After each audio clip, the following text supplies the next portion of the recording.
Hey,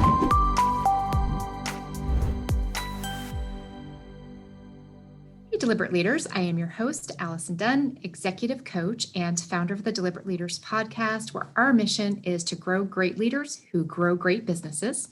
We do that by offering a complimentary strategy session. If you're interested as a podcast listener to take advantage of that, go straight to our website at deliberatedirections.com, click on the blue button and pick a time that works best for you.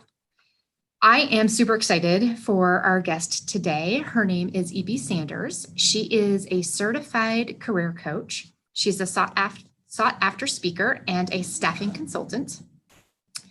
E.B.'s journey started from being a college professor, then recruiter and staffing specialist, to now being a career coach, and has always been about helping people ditch their fears and design their careers so that they can achieve a fulfillment the way that they want. And she's eager to share that knowledge with you today. So E.B., thank you so much for joining us here on Deliberate Leaders. Thank you so much for having me. Absolutely. I like to kick these off with a deliberate conversation and just what is the number one leadership tip that you would give to our listeners? I would say that it would be to not just allow, but also encourage your team members to work to their strengths instead of forcing them into some container described by a job description, really allowing them to lean into the things they do absolutely the best. I know that one. Thank you. That's a fantastic tip, and something that I talk a lot about as a coach when we're talking about leadership. And we seem to focus on the things that people don't have too much, as opposed to trying to amplify the things that they're just doing really well at. Exactly. Allow them to do those things, right? One of the things that really resonated with me is that, and I think it goes to what you were just speaking to, is to how to work in your strengths, is how do we be our most authentic self while we're also trying to meet the needs of what the organization's asking us to do? Yeah, I think, and I wouldn't call it a shortcut, but the shortest path to that is to make sure that you're working within an organization that shares your values. If you are supporting their values and they're supporting your values, there's so much less disconnect. And you're both working towards a similar goal. So you both want the same outcome. And then it isn't me versus the organization. It is all of us working together as a big team towards the same goals. And it just makes everything smoother, more effective, more energized. And it's just, again, a more direct path to making sure everyone's doing what they want to be doing, where they want to be doing it. I do a lot of recruiting for the companies that I work with to help them find their next rock star, team. And from an executive coaching standpoint, we work on what our company values are and what the executive or CEO's values are. I often find that individuals who are interviewing aren't able to articulate what their values are. Yeah. You help me help them understand how important that is. Yeah, it's incredibly important. And when I work with companies as well to work on their staffing plan and get them their people, sometimes even though they may have a mission statement, for the individual leaders, it's difficult for them to outline their values. So it's sort of an exercise that I make both sides go for. For my clients that come to me that want to step up into their leadership skills, I don't let them move forward until they can clearly define for themselves what their values are and how those values need to be supported in their life and in their work. And once you've got that, and once you can speak to it solidly as a person, going in and having, a very strong sense of self will help you figure out whether a workplace is correct for you. And it will allow the leaders to understand better what really is more important to them, because quite often we might be working for large organizations that have had a mission statement that maybe hasn't even been looked at in, quite some time, right? So I really do focus on making sure that both sides understand what their actual values are versus what maybe they feel they should be saying they are, right? They have to truly believe and consider them not just personal values, but pillars of their career, pillars of an organizational operating system, really. What would be your guidance for someone who has found themselves inside of a business or an organization that they do align their values with, but they are finding that they're reporting to a leader that doesn't, or there's just a disconnect in some way? Mm-hmm. So stagnating, maybe feeling a bit stuck and not know what to do? What would be your guidance? My guidance always, and this isn't in an ideal work environment. Hopefully, a leader is open to transparent, open, honest communication. Um, I know that they all aren't. Unfortunately, that's the reality, right? But I suggest that you always start directly with your direct leader. Have that one-on-one with them. Hopefully, that's something you have regularly. But if you don't, then this is the time to get it on the calendar and try and do a calibration. They may share your values, but it's not coming out in the same way. People go, towards the same direction in two different paths sometimes, right? And so to simply ask them, say, this is why I work here. This is the values that I was told this company believes in. I'm feeling a little disconnect. How can you and I get on the same page? And again, it might be that you are, it might be that you're not. If you're not able to coordinate with your direct, manager that way, sometimes you do have to go above them. Sometimes you do have to go to HR. And, if it escalates to the point where you feel that you're not able to do your job well, because of this disconnect, it may mean that it's time for you to find another place, which is unfortunate, but that is the truth. So. In the work that you do, what would be some of the guidance that you would, in addition to like, if I find I'm not on the right career path, or if I find that I'm being overlooked, career path that, and I'm just going to use me as like, if I want, what would be your suggestions on how I go about it and be successful? Yeah, absolutely. It is really, really common. I think a lot of people unfortunately have the idea that your manager is watching everything that you do and they're really concerned with your career path and they're just going to let you know, like, oh, hey, you've reached this milestone. You're clearly moving. When that's not the case. They are too involved in their own work. They're trying to just get their work done and worry about their career. You need to be the proactive one. No one is going to advocate for you the way that you are going to. So I absolutely suggest keeping a record of all of the wins that you accrue, the tiny wins on a daily basis, the big project wins, all of the things that you're working towards. And, for all intents and purposes, creating a proposal, a presentation of why you should be moving on up, what your long-term goals are, how you want those to align with the company goals, and take that to the powers that be, take that to the stakeholders that you need to, and make sure that they're aware that this is a thing you're talking about, you're considering it, you're thinking about this on a daily basis. It's not that they don't care. They're just not going to be in your business in that way on a day to day. You have to help them help you. Really, you do. So identifying a way to be able to be confident and be your own cheerleader. Absolutely. Yeah. And again, a simple way to do that is to keep track. It's something we have this idea that someone else is keeping track for us. They aren't. They really aren't. They're worried about getting to that next meeting that's overlapping with the one they just scheduled.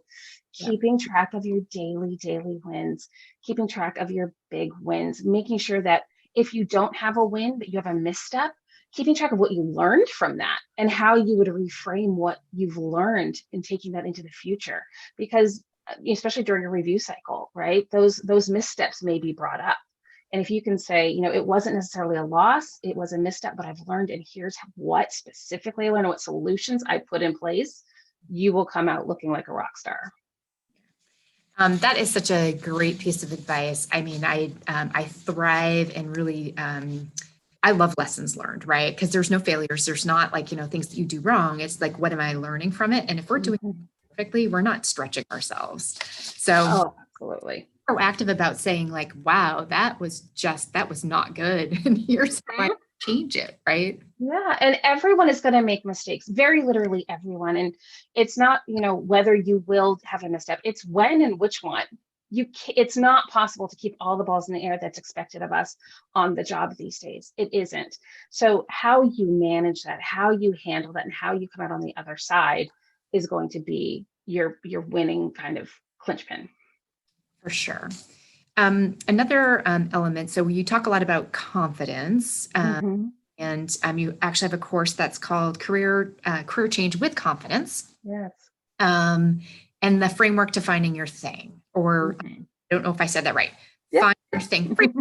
Actually, your trademark. I want to make sure I get that right. Can you I really would like to touch on that because I think that it does highlight a lot of things that I'm hearing people talk about. So I'm Yeah. insight into the framework and how you actually change your career with confidence. Sure. And it's a twofold thing. It's about for the people who actually want to pivot their career and change into a completely different career. And then it's for people who really need to make changes in their career. And they can be two different things. And some people come to me thinking they need to completely pivot and change careers when truly they need to create and design the career that they want within the one they already have. And it all does boil to confidence. I've learned this from working with students and one-on-one clients for years now, is that they feel that they have no options. They feel hopeless. And what it truly is that they have the most abundant amount of options. They just don't have the confidence to believe that those options are there for them. And I see this over and over. When I was working in the corporate world and I was managing teams and doing staffing, I had the biggest box of Kleenex in the office because people would come into my office and just cry because they felt that they were stuck and that they had no options. And they didn't have the confidence to do the things they wanted to do, the things they knew they needed to do, or they really didn't feel that they had any idea what they meant to be doing. Unfortunately, not every organization is great about learning and development and helping their team grow. And there's some fear about that if we help them grow and learn to get bigger, they'll all leave us. And what it means is they leave you because they feel so dejected and they feel like they haven't grown, right?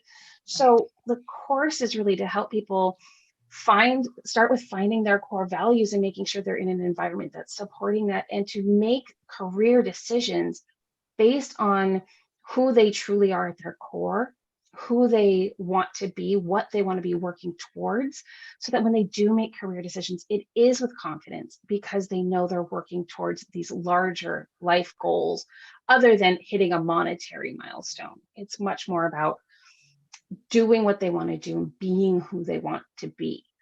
And it all comes down to the confidence aspect. And in terms of finding their thing, I find that there's so much pressure on us, especially in the US, to find and live your one burning desire, passion.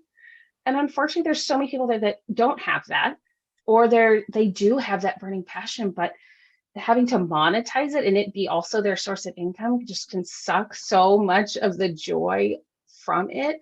And so I like to take that pressure off of my clients and allow them to find something that they enjoy, something they're good at, something that they feel is meaningful and important to them. But it doesn't have to be their one burning, all-consuming passion, but it's their thing. It's a thing that it lights them up. They find it easy. They can get in flow in a way that makes them just really enjoy the process.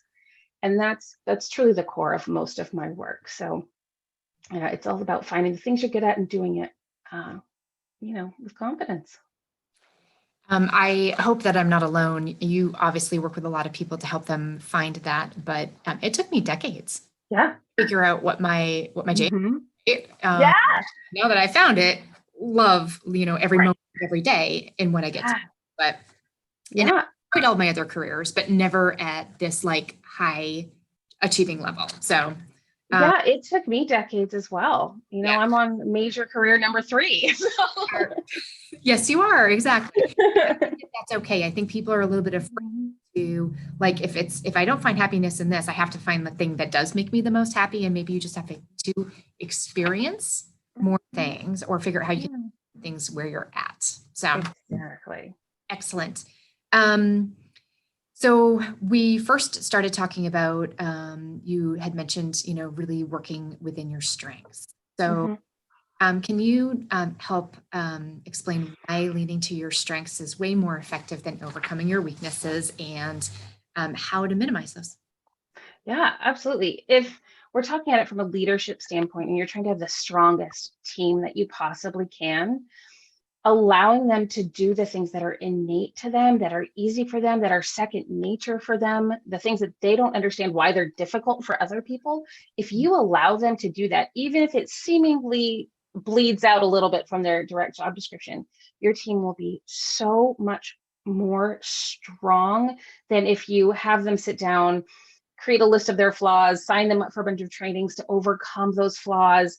then you're spending time and money and energy and resources to fix quote unquote problems that aren't there, because I guarantee you there's someone else within your team, within your group, that can easily pick up the slack, that the problems, quote unquote, that need to be fixed by one team member are someone else's strength, and they'd actually enjoy working in those. And if you allow people to do that, instead of really trying to hem them into these containers that are easily, codified with metrics, because we can sometimes get way too obsessed with metrics instead of the actual person behind them. If you just allow them to lean into it, especially if they know what they are and they're aware of those strengths, your team will be stronger. You will be seen as a better manager. Your team will be more productive. Like, none of these things are bad things. Nope. But if you've got a team that's feeling a little dejected, and if they feel that they're being sent to the principal's office because they've got to go fix something they did wrong or that they don't do, if you're having to spend a lot of time there, you've made a poor hire, and there's some process that might need to be fixed there. But if they're doing all of this time to fix these quote unquote flaws, they're not doing the projects you needed them to do in the first place. So allowing them to lean into the things they're amazing at, and instead of, let's say you've got someone who's a great, presentation giver, let them be the best presentation giver that's ever been, instead of sending them, to learn how to do more pivot tables in Excel. It's going to save the company money and save everyone a lot of headache. Yeah, great advice. What in your crystal ball for 2021, knowing that that's right, that there's just a lot of change happening in the business environment, and people may be feeling extra stuck or extra concerned about making some type of change. Mm-hmm. What advice would you give them, first off? And then secondly, what do you see businesses doing about career opportunities when it's not in the team environment? Things are just different. Yeah. The thing is I think things are different in a good way. Mm-hmm. I think people are panicking a lot because things are changing, and we always panic when there's change. And things are going to look very different within the next 5 years, but I think for good, in the good way. I think for those people feeling stuck right now and panicking about making a decision, unfortunately, before, when they felt that they may have been secure in their career, in their position, unfortunately, that was a facade of security. You're not truly secure just because you've been embedded in a company or an organization, or you've had a long history. That is sort of a smokescreen. No one, you can, especially in California, we're at will employment, right? You can show up the next day and be let go for absolutely no reason whatsoever. And you can leave for absolutely no reason, right? So the organization has no security as well. But now what's happening is so many companies, so many organizations have been forced to put in the infrastructure for us to work anywhere, right? They've finally been forced to do it. Whereas before, it was seen as a perk. It was seen as a benefit. It was seen as something that you really had to fight to get. It was to do remote work and let them understand that you can not just do the same work, but maybe even better. Now I see that, and it's already happening. You can already see it happening.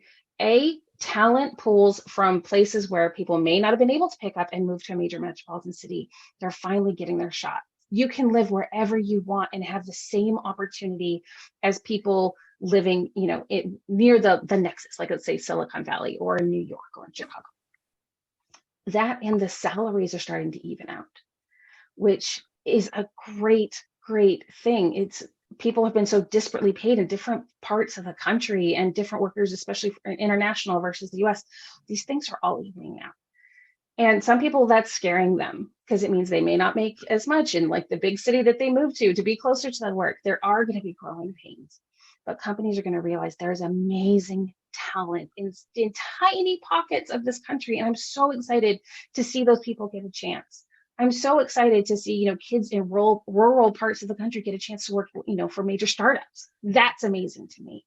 So it is going to be different. It is going to look totally different. There are still going to be those companies that want a butt in a physical seat, and that I don't think will ever go away, but it's going to look different, and it's going to be good stuff, I think. For the people that are worried about those decisions, worried about, their security, to reframe it and look at it as an opportunity to do something that they maybe always wanted to do and didn't feel they could do before. or to realize that their role can grow in a way that that opportunity didn't exist, and they can actually do what they're doing in more places instead of the few that they maybe thought they had the opportunities at before. I think it will take a major reframe from a lot of people, but I do think it's going to be all goodness. Um, Very good points. And I think that all of it's happening, I think everything is happening in a very positive way. Mhm. CPA is in Hawaii for the next 6 months working from Hawaii because he can. They're not in office. And when I was speaking to him, I'm like, how long have you been there? He's like, oh, we've been here a couple of months. Good for you. That's Right? cool. And people should start to think about how to take advantage of making, if their career, maybe it's the location, like sometimes changing your location, if you're allowed to, does make everything better, right? Absolutely. And I had a client yesterday who she'd been living in Manhattan because that's where quote unquote her work was. And now she's like, I just bought a van. I'm going to get in my van. She can still do her work and go see the country in a way that she's wanted to do since she's a teenager. And she can actually go do it now. And things like that, not that I think everyone should get in a van, that sounds like my nightmare, but the opportunity to live somewhere where you can have a better quality of life, however you deem that to be, that is going to be an opportunity for you now. Yeah. So the optimistic and positive side of what is going on in the world and the things Absolutely. that the amazing opportunities that are available to people in careers in different places where from where you are. Exactly. EB, is there anything that I didn't think to ask you in this interview that you were hoping to share? We've got a couple of more minutes before we wrap up. Yeah, I think I'd like to get back to this concept of leadership and how to be the best leader that you can be, Mhm. especially when you're not in a position of power, when you're not a stakeholder in your company, because there's so many people that have such amazing leadership skills and they want to be leaders, but they haven't been, knighted with that official title. And right, because we've all had managers and bosses that were terrible leaders, right? And I think if you can hone those leadership skills, if you can understand what it takes to be a good leader, whether or not you're a manager, you're going to create this amazing non-vicious cycle of goodness, of open communication, of people supporting each other and lifting each other up. And if you can do that before you have that title, not only will you obviously gain that title in time, but you will be creating such ripples of healthy, supported, creative people that can only be a good thing. So I would really encourage people that aren't yet in positions of power, that aren't yet managers, to be the best leaders that they can be and to concentrate on learning what that means for them. Right. And being the example that they would like to see. Absolutely. Absolutely. Yeah, excellent. What is the best way for people to find you and follow you? They can find me easily enough on the web at ebsanders.com. I've got tons of free resources on there for people who are looking to make some changes in their career. I'm pretty active on Instagram at eb_Sanders. So you can find me there. I'm also all over the place, but it's all on the website. So make it easy on yourself. You can just head there. Fantastic. EB, thank you so much for your time today. And I encourage anyone who is looking for some inspiration about where they're taking their career and changing gears that her resources are fantastic on the website. Well, thank you so much. Thank you so much.